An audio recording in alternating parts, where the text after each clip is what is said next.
Let's stay on this topic for a little bit longer here. Pierre Dorion ultimately pays the price for this as well with his job. Senators relieve him of his duties on the day that this punishment comes down. And I want to talk a little bit about Dorion's career, I guess. I mean, it was a long time at the helm, one playoff appearance, and it came very early on in his tenure. So I'm not sure if you even really give him credit for that long playoff run in 16-17, Frank. Barra asked in the chat, what overall grade would you give Dorion as Sens GM? I'm not sure if it's a very good one.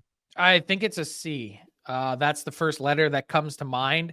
Look, I think he deserves some grading on a curve because for the most part, he was dealing with maybe the most mercurial owner in pro sports in Eugene Melnyk. I also think there was so much needless drama and dysfunction that accompanied this entire run. So let's park that for a second and talk about the on-ice portion. He takes over the team 2016-17.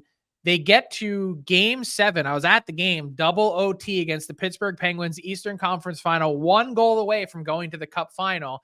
And that summer, they say, you know what? We're going to go for it. We're trading 23-year-old Mika Zibanejad for 29-year-old Derek Brassard.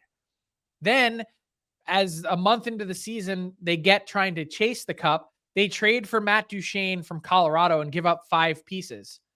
5 months later, same season, they have 67 points, obviously badly missed the playoffs, and say, we are doing a full-scale rebuild. How you go from one to the other in a span of 5 months is utterly mind-blowing. But let's park that.